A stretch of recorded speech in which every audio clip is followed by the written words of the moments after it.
Okay, अभी next part हमारा कौन सा आता है, नेक्स्ट जो चैप्टर है हम लोग जो स्टार्ट करने वाले हैं वो कौन सा है, इनसाइड द एटम, राइट। अभी इनसाइड द एटम में हम लोग एटम के बारे में स्टडी करेंगे, क्लियर। तो हम लोग स्टार्ट करते हैं अभी इनसाइड द एटम। चैप्टर क्या है, एटम के बारे में स्टडी करना है और एटम के अंदर कौन सा पार्ट आता है, कौन से पार्टिकल्स रहते हैं, ये सब हम लोग को स्टडी करना है एटम, ठीक है। तो चलो रेडी। तो हम लोग एक काम करते हैं, पहले डेफिनेशन वाइज जाते हैं, ठीक है। तो पहला डेफिनेशन है मैटर का। अभी ये मैटर क्या होता है सर, ठीक है, समझ के लेते पहले। ये जो मैटर है, मैटर मतलब क्या, कोई भी ऐसी चीज़ जिसके पास मास हो और वो चीज़ कुछ स्पेस ऑक्यूपाई करती है। मतलब फॉर एग्जांपल जैसे कि ये पेंसिल, ठीक है। अब ये पेंसिल के पास खुद का एक मास है, बराबर। और ये जो पेंसिल है अपने आजू बाजू का जो एरिया है उसमें से कुछ ना कुछ तो स्पेस ऑक्यूपाई करती है। देखो ना, इसने क्या किया है, कुछ स्पेस ऑक्यूपाई, इतना स्पेस उसने क्या किया है, ऑक्यूपाई कर लिया है। और उसके पास क्या है, खुद का मास भी है। मतलब ये क्या हो गया, ये पेंसिल क्या हो गया, मैटर हो गया। तो ऐसी बहुत सारी चीज़ें हैं अपने आजू बाजू में, वो क्या करती है, कुछ स्पेस ऑक्यूपाई कर लेती है और उसके पास उसका खुद का मास होता है, तो उसी को हम लोग क्या बोलते हैं, मैटर।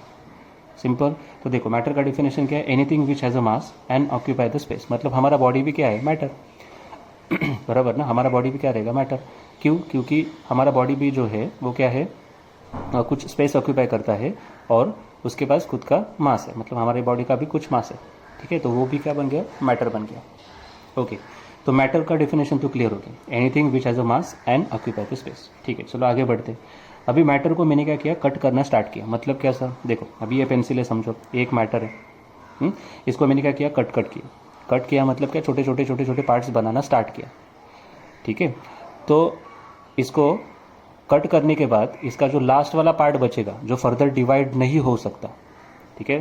ज़रा बात मेरी जो है वो ध्यान से सुनो, मैं क्या बोल रहा हूँ कि यहाँ पे अगर मैंने इसको कट किया, कट करने के बाद एक छोटा सा पार्ट जो बाकी रहेगा, जो फर्दर डिवाइड नहीं हो सकता, इसको हम इंडिविजिबल पार्ट बोलते हैं, बराबर ना। पेंसिल को कट करने के बाद एक छोटा पार्ट तो रहेगा जिसको फर्दर डिवाइड नहीं कर सकते, जिसको फर्दर कट नहीं कर सकते, ठीक है, which is indivisible, clear, which is indestructible और इंडिविजिबल, फर्दर उसको छोटे पार्ट में डिवाइड नहीं कर सकते, उसी पार्ट को बोलते हैं एटम, क्लियर। तो एटम मतलब क्या, इट इज़ इंडिविजिबल पार्ट और indivisible and smallest part of an matter, simple definition, ठीक है। एटम का डेफिनेशन क्या है, किसी ने पूछा तो atom is what, the atom is the indivisible smallest part of an matter, it is called atom, ठीक है। तो उसके बाद में हुआ क्या कि डाल्टन्स एटॉमिक थ्योरी आ गए, क्लियर। अभी ये जो पूरा चैप्टर है ना, उसमें सीक्वेंस में हम लोग को पढ़ना पड़ेगा, क्योंकि है ना कि इसमें क्या है, पहले बहुत सारे साइंटिस्ट ने एटम के बारे में स्टडी किया था, तो उन्होंने अपना थ्योरी दिया है। तो उसके बाद में हम लोग क्या करेंगे, जब स्टडी करते हुए हम लोग एक एक थ्योरी को पहले समझ के लेंगे, ठीक है। अभी ये बोला ना मैंने कि स्टार्टिंग करते टाइम हम लोग ने क्या बोला था कि ये जो चैप्टर है पूरा का पूरा थियोरेटिकल है, ठीक है। तो इसको जैसे स्टोरी के जैसे सुनना है बस, बाकी कुछ नहीं है इसमें, क्लियर। हाँ, लेकिन काम जो उन्होंने किया है हर एक साइंटिस्ट ने, वो बहुत ही इंपॉर्टेंट है, वो समझ के लेना ज़रूरी है इस चैप्टर में, क्लियर। तो अभी डाल्टन्स एटॉमिक थ्योरी आ गए। डाल्टन्स साइंटिस्ट का नाम है, उसने क्या किया, एटॉमिक थ्योरी दिया, ठीक है। अभी ये जो साइंटिस्ट है वो क्या बोलते हैं ज़रा देखो, according to this theory the matter is made up of atom. ये तो मैंने अभी बोला, बराबर ना। ये जो मैटर है, ठीक है, इसको मैंने डिवाइड किया, सबसे छोटा वाला पार्ट, इसको हम लोग क्या बोलते हैं, एटम। तो ये पूरा मैटर जो है वो किससे बना हुआ है, एटम के साथ, एटम से बना हुआ है, क्लियर। एटम आर इंडिविजिबल, अभी मैंने बताया। इंडिविजिबल मतलब क्या, फर्दर उसको डिवाइड नहीं कर सकते, ठीक है। और indestructible, all the atoms of an element are alike while the different elements have the different atom with the different mass। मतलब ये नहीं समझा सर, ठीक है। इधर तक तो क्लियर है। एटम सबसे छोटा पार्ट है, बराबर, उससे तो छोटा पार्ट नहीं मिलेगा, ऐसा किसने बताया, डाल्टन एटॉमिक थ्योरी ने बताया, क्लियर। मैटर का सबसे छोटा पार्ट कौन सा है, एटम, ऐसा किसने बताया, डाल्टन्स एटॉमिक थ्योरी ने बताया। जबकि हम लोग को मालूम है कि एटम के अंदर भी क्या होता है, इलेक्ट्रॉन्स रहते हैं, जो कि सबसे छोटा पार्ट है, पार्टिकल है, ठीक है। लेकिन अभी उसके बारे में नहीं, वो बाद में देखेंगे। अभी शुरुआत में तो वो लोग को पता नहीं था, डाल्टन्स थ्योरी जब आई तब पता नहीं था कि इलेक्ट्रॉन्स क्या होते हैं, प्रोटॉन्स क्या होते हैं, न्यूट्रॉन्स क्या होते हैं, वो तो पता नहीं था। उस पार्टिकल के बारे में पता नहीं था, सब एटॉमिक पार्टिकल जिसको बोलते हैं। तो स्टार्टिंग में उन्होंने क्या बताया, atom is the smallest particle, बस खत्म, क्लियर। कोई भी मैटर ले लो, इसको कट करो, सबसे जो छोटा पार्ट बचेगा जो फर्दर डिवाइड नहीं हो सकता, क्लियर, तो उसको हम लोग क्या बोलेंगे, एटम। आया समझ में। लेकिन एटम के अंदर भी पार्टिकल्स है, वो तो बाद में पता चला, अभी तो फिलहाल पता नहीं है उन लोग को, बराबर। तो अभी थ्योरी देना स्टार्ट हो गया उन लोग का, जैसे जैसे वो काम करते गए उन्होंने अपना, हर एक साइंटिस्ट ने अपना अपना थ्योरी देने के लिए स्टार्ट किया।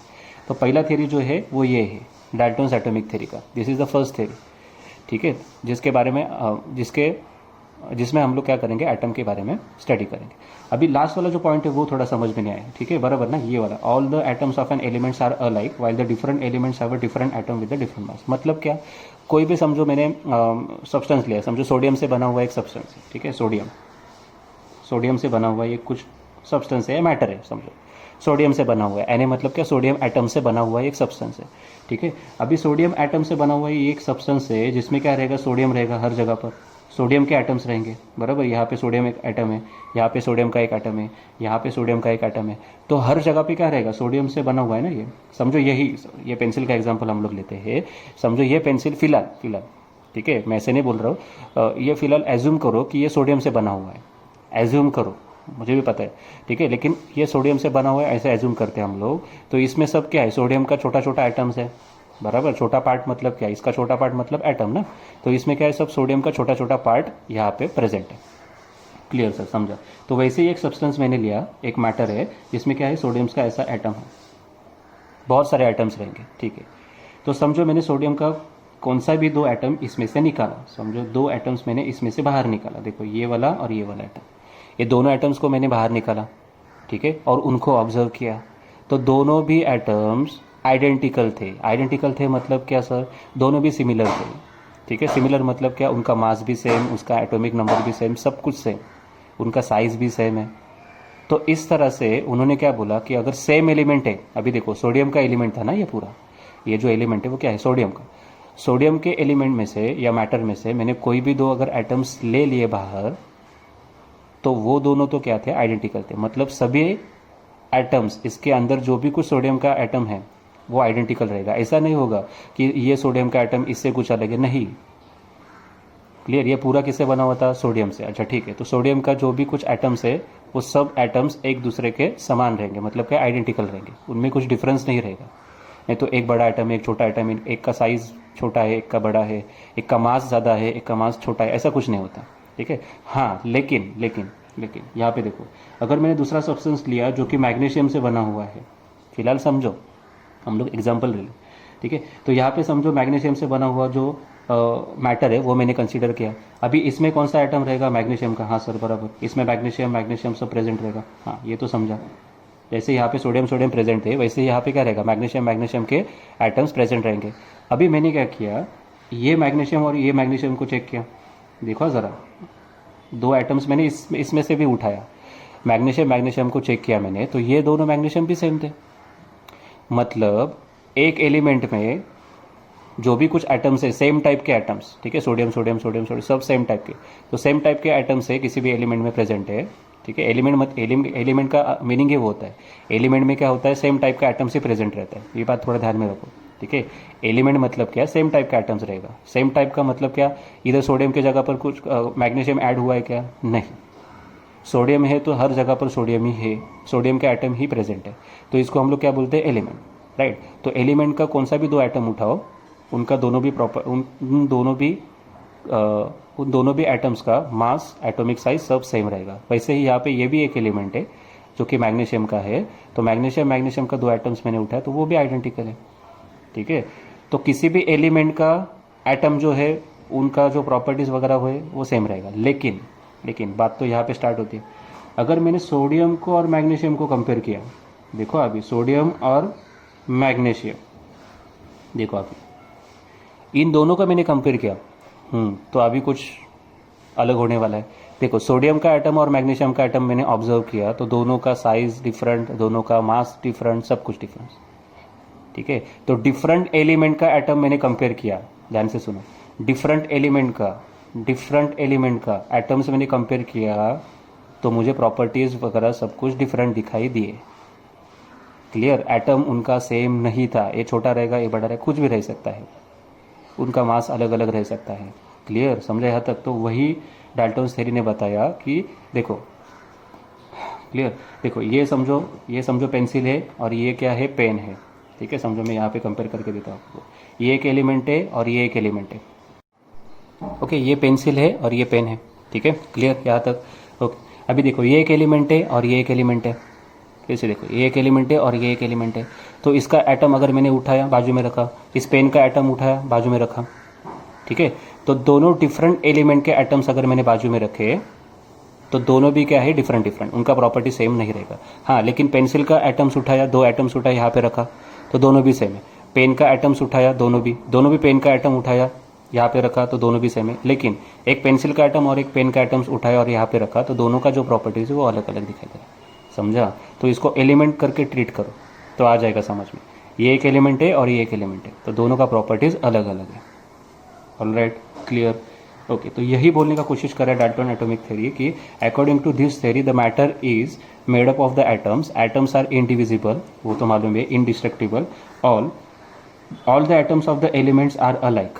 एक सिंगल एटम का, सॉरी सिंगल एलिमेंट जो है ये वाला, इसके सभी एटम्स क्या रहेंगे, सेम रहेंगे, ये वाला ये सब एटम्स क्या रहेंगे, सेम रहेंगे।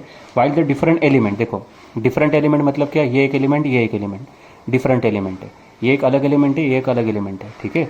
तो इनका जो एटम्स है वो क्या रहेगा, डिफरेंट रहेगा। क्यों, have a different atom with different mass, उनका मास अलग अलग रहेगा, क्लियर, साइज मास जो कुछ भी है वो अलग अलग रहेगा, वो डिफरेंट रहेगा, इतना तो पक्का, क्लियर, समझा यहाँ तक। तो सेकेंड डाल्टन एटॉमिक थ्योरी भी समझा। डाल्टन एटॉमिक थ्योरी ने क्या बोला कि किसी भी मैटर का सबसे छोटा पार्ट कौन रहता है, एटम। ऐसा किसने बोला, डाल्टन ने बोला। और वो जो एटम्स है वो अगर सेम एलिमेंट के हैं तो सेम, डिफरेंट एलिमेंट्स के हैं तो डिफरेंट, क्लियर। और वो जो एटम है वो फिर फर्दर डिवाइड नहीं हो सकता, वो सबसे छोटा एटम, सबसे छोटा पार्टिकल है किसी भी मैटर का, क्लियर। तो उसके बाद में क्या हुआ, डाल्टन ने अभी एटम के बारे में स्टडी करना स्टार्ट किया, समझा। मतलब देखो ये मैटर में, अभी हम लोग ने क्या किया स्टडी, कि ये मैटर में, ये समझो मैटर है, तो इस मैटर में एटम सबसे छोटा है, ठीक है, माना हम लोग ने। उसके बाद में एटम कैसा है, अंदर क्या है उसके, तो वो सब स्टडी करना अभी स्टार्ट किया साइंटिस्ट लोगों ने, ठीक है। इतना तो पता चला कि भाई इसके अंदर क्या है, एटम है, एटम के बारे में अभी स्टडी करेंगे, ठीक है। चलो, तो स्टडी स्टार्ट हो गया अभी एटम के बारे में। ओके, तो फर्दर डाल्टन ने क्या बताया, according to the Dalton atom does not have any internal structure. Atom के अंदर कोई इंटरनल स्ट्रक्चर है ही नहीं, ठीक है। It is the hard solid sphere with the no internal structure, hard solid sphere, ठीक है। उसके बाद में मतलब एटम क्या है, उसके डाल्टन ने क्या बताया कि एटम क्या है, एक सॉलिड स्फीयर जैसा है जो कि हार्ड है, ओके। और the mass is uniformly distributed in the atom, और उसका जो मास है ना वो यूनिफॉर्मली डिस्ट्रीब्यूटेड, ऐसे नहीं एक जगह पर ज़्यादा है और एक जगह पर कम है, ऐसे नहीं है। Mass is uniformly distributed through out the atom, ठीक है। एटम के अंदर, इनसाइड द एटम बोल सकते हैं हम लोग, inside the atom the mass is uniformly distributed, ठीक है। ऐसे किसने बताया, डाल्टन ने। अभी ये सही नहीं है, हम लोग को भी पता है एटम के अंदर क्या होता है, इलेक्ट्रॉन्स रहते हैं, प्रोटॉन्स रहते हैं, न्यूट्रॉन्स रहते हैं, और एटम का जो भी कुछ मास है वो ज़्यादा करके कहाँ पे कॉन्सेंट्रेट होता है, सेंटर में। अभी इन्होंने क्या बताया डाल्टन ने कि इट इज़ यूनिफॉर्मली डिस्ट्रीब्यूटेड, ठीक है। अगर एक एटम है तो उसका मास यूनिफॉर्मली डिस्ट्रीब्यूटेड होता है सभी जगह पर सेम, लेकिन ऐसा नहीं होता है। एटम का पूरा जो मास है, मतलब ज़्यादा करके मास जो है वो सेंटर में लोकेट होता है, ठीक है, डिस्ट्रीब्यूट होता है सेंटर में। क्यों ऐसा होता है, सेंटर में क्यों, क्योंकि सेंटर में कौन रहता है, प्रोटॉन्स एंड न्यूट्रॉन्स, ठीक है। और प्रोटॉन और न्यूट्रॉन जो है वो हेवी पार्टिकल है as a compare to the electrons, तो उनका जो मास है वो ज़्यादा होता है as a compare to the electron. Therefore we can say the mass of the atom is concentrated in the centre, but वो अभी नहीं, क्योंकि अभी क्या है, डिस्कशन चालू है उनको भी पता नहीं है कि एटम के अंदर क्या क्या है। तो फिलहाल उन्होंने क्या बताया डाल्टन ने कि atom it is like a solid sphere, hard solid sphere, and the mass is uniformly distributed, बस इतना ही बताया, क्लियर। तो ये वाला जो पॉइंट है वो भी क्लियर हो गया। अभी आगे बढ़ते हैं, अभी देखो आगे क्या हुआ, ठीक है। अभी जे थॉमसन नाम के साइंटिस्ट आ गए, जे थॉमसन साइंटिस्ट ने, उन्होंने क्या किया, it demonstrated the experimentally that the negatively charge particle inside an atom have a mass 1800 times less than the hydrogen atom and they are name as electron. मतलब क्या हुआ देखो आगे जाके, ठीक है, ध्यान से सुनो। अभी जे थॉमसन नाम के साइंटिस्ट आ गए, ठीक है। अभी उन्होंने क्या किया, उन्होंने अपना एक्सपेरिमेंट किया। अभी वो एक्सपेरिमेंट अभी नहीं है, अब बाद में स्टडी करना है हम लोग को हायर स्टैंडर्ड। लेकिन वो एक्सपेरिमेंट पे उन्होंने स्टडी करके बताया कि एटम के अंदर निगेटिवली चार्ज पार्टिकल है, ठीक है, जिसका मास जो है वो हाइड्रोजन से 1800 टाइम्स कम है। देखो यहाँ पे दिया है 1800 टाइम्स कम है, मतलब समझो, देखो यहाँ पे समझो ये एटम है फिलहाल ये समझो ये एटम है, तो इसके अंदर भी क्या है, निगेटिवली चार्ज पार्टिकल प्रेजेंट है। जबकि डाल्टन क्या बोल रहा था, डाल्टन बोल रहे थे कि उसके अंदर कुछ पार्टिकल प्रेजेंट ही नहीं है। ये साइंटिस्ट बोल रहे थे कि इसके अंदर कुछ पार्टिकल प्रेजेंट नहीं है। एक हार्ड सॉलिड क्या है, स्फीयर है, क्लियर। तो इसके अंदर कुछ पार्टिकल नहीं है, ओके। लेकिन जे थॉमसन ने क्या बताया, उन्होंने एक्सपेरिमेंट करके शो भी किया, प्रूफ किया कि एटम के अंदर निगेटिवली चार्ज पार्टिकल प्रेजेंट है, और जिसका मास मतलब निगेटिवली चार्ज पार्टिकल जो प्रेजेंट है, जिसको हम लोग क्या बोलते हैं, इलेक्ट्रॉन, वो प्रेजेंट है अंदर, लेकिन उसका जो मास है वो बहुत ही कम है। निगेटिवली चार्ज पार्टिकल जो प्रेजेंट है ना, जिसको हम लोग इलेक्ट्रॉन्स बोलते हैं, उनका जो मास है वो बहुत ही कम है। बहुत कम मतलब कितना कम है, तो उन्होंने बताया, देखो it is 1800 times less than the hydrogen atom. Hydrogen atom से भी छोटा है वो। अभी हाइड्रोजन एटम हम लोग को पता है, hydrogen atom is the smallest atom, ठीक है। हाइड्रोजन एटम सबसे छोटा एटम है, तो उससे भी छोटा है वो। और कितना छोटा है, तो 1800 टाइम्स छोटा है वो, क्लियर, ओके। और उसी पार्टिकल को उन्होंने नाम दिया इलेक्ट्रॉन। मतलब ये जो वो बात कर रहे हैं निगेटिवली चार्ज पार्टिकल यहाँ पे प्रेजेंट है, ठीक है, उसका ही नाम क्या है, इलेक्ट्रॉन्स। आया समझ में इधर तक, ओके। तो ये क्या है, इलेक्ट्रॉन्स एक्चुअली यहाँ पे अंदर क्या है, इलेक्ट्रॉन्स है। ऐसा किसने बताया, जे थॉमसन ने बताया। अभी ये भी टोटली 100% करेक्ट नहीं है, उनका जो है एक्सपेरिमेंट वगैरह सब चालू है, ठीक है। तो जे थॉमसन ने क्या बताया, समझा। डाल्टन ने क्या बताया था कि अंदर कुछ नहीं है, लेकिन जे थॉमसन साइंटिस्ट ने क्या बताया कि अंदर इलेक्ट्रॉन पार्टिकल प्रेजेंट है, क्लियर, ओके। और इलेक्ट्रॉन के ऊपर कौन सा चार्ज है, निगेटिव चार्ज है। और इलेक्ट्रॉन का जो मास है, ठीक है, वो बहुत ही छोटा है, ठीक है, इट इज़ निग्लिजिबल, मतलब 0 के बराबर, ओके। उसके बाद में देखो क्या हुआ, but the atoms are electrically neutral. अभी देखो क्या हो गया, इन्होंने क्या बताया जे थॉमसन ने कि अंदर निगेटिव चार्ज पार्टिकल है, बराबर। तो एटम के ऊपर कौन सा चार्ज आना चाहिए, पूरे एटम के ऊपर कौन सा चार्ज आना चाहिए, निगेटिव, बराबर ना। ऑब्वियसली अगर एटम के अंदर निगेटिवली चार्ज पार्टिकल प्रेजेंट है, तो एटम पे कौन सा चार्ज आना चाहिए, निगेटिव चार्ज। लेकिन ऐसे तो कुछ नहीं दिखाई दे रहा है, एटम तो न्यूट्रल है। न्यूट्रल मतलब उसके ऊपर कौन सा भी चार्ज नहीं है। अभी समझा सर, मतलब सब गड़बड़ चाले, बराबर ना। पहले तो डाल्टन साहब ने बोला था कि बाबा उसमें कुछ नहीं है एटम में, ओके ठीक है। जे थॉमसन सर ने बताया कि बाबा इलेक्ट्रॉन्स अंदर है, निगेटिव चार्ज पार्टिकल है, प्रेजेंट है। तो क्वेश्चन ऐसा है, ओके, तो लेकिन एटम क्या है, इलेक्ट्रिकली न्यूट्रल है। न्यूट्रल मतलब क्या, उसके ऊपर कोई भी चार्ज नहीं है। ऐसे कैसे हो सकता है, जे थॉमसन ने तो बताया, जे थॉमसन सर ने बताया तो अंदर निगेटिव चार्ज है, मतलब ओवरऑल इसके ऊपर, एटम के ऊपर निगेटिव चार्ज आना चाहिए, लेकिन ऐसे तो नहीं हो रहा है, क्लियर, समझा यहाँ तक, ओके। तो कुछ ना कुछ तो गड़बड़ चला, ठीक है। निगेटिव चार्ज आना चाहिए, लेकिन निगेटिव चार्ज होता नहीं है, इलेक्ट्रिकली न्यूट्रल रहता है एटम, तो ऐसे क्यों हुआ। तो उसके बाद में फिर जे थॉमसन सर ने उन्होंने क्या किया, इस डिफ़िकल्टी को थोड़ा दूर कर दिया, ठीक है। उन्होंने क्या किया, एटम के अंदर क्या क्या है वो उन्होंने एक्सप्लेन किया। मतलब उसके बाद में उन्होंने अपना एक Thomson plum pudding model of a atom उन्होंने दे दिया। It is the first model of the atom. मतलब इसमें उन्होंने मेंशन किया कि एटम के अंदर क्या क्या है, ठीक है। जे थॉमसन सर ने ही बताया था कि पहले कि इलेक्ट्रॉन खाली प्रेजेंट है, नहीं, लेकिन ऐसा नहीं है। जे थॉमसन सर ने बताया कि उसमें पॉजिटिव चार्ज भी प्रेजेंट है, ठीक है। जितना नेगेटिव चार्ज प्रेजेंट है ना, उतना ही पॉजिटिव चार्ज अंदर प्रेजेंट है। इसके वजह से टोटल जो चार्ज है एटम के ऊपर वो 0, मतलब न्यूट्रल, ठीक है। सिर्फ इलेक्ट्रॉन प्रेजेंट नहीं है, तो पॉजिटिव चार्ज भी अंदर प्रेजेंट है, क्लियर, समझा या तक। तो उन्होंने अपना क्या किया, एक एटॉमिक मॉडल दे दिया। This is the first model of an atom, ठीक है। तो इसके बाद में हम लोग ये जो एटम का मॉडल है वो नेक्स्ट पार्ट में हम लोग स्टडी करेंगे, ठीक है। थॉमसन का plum pudding model of the atom. यहाँ तक तो स्टोरी अभी क्लियर है सब, ठीक है। डाल्टन सर ने बताया था कि एटम के अंदर, फिर से एक बार रिवीजन करेंगे। डाल्टन सर ने बताया था कि एटम के अंदर कुछ भी नहीं है, लेकिन जे थॉमसन सर ने बताया कि अंदर निगेटिव चार्ज पार्टिकल है जिसका नाम है इलेक्ट्रॉन, और जिनका मास बहुत ही कम होता है। लेकिन फिर क्वेश्चन ऐसे उठ गया कि अगर निगेटिवली चार्ज एटम प्रेजेंट है, इलेक्ट्रॉन्स प्रेजेंट है, तो एटम के ऊपर निगेटिव चार्ज आना चाहिए, लेकिन वैसे कुछ नहीं हो रहा है। एटम के ऊपर निगेटिव चार्ज नहीं है, वो तो इलेक्ट्रिकली न्यूट्रल है। तो ऐसा क्यों हुआ, इलेक्ट्रिकली न्यूट्रल क्यों है, कोई भी चार्ज क्यों नहीं है एटम के ऊपर। तो बाद में फिर ये प्लम पुडिल मॉडल हमारे पास आ गया, ठीक है। तो इसके बाद में हम लोग नेक्स्ट पार्ट में स्टडी करेंगे आगे हुआ क्या।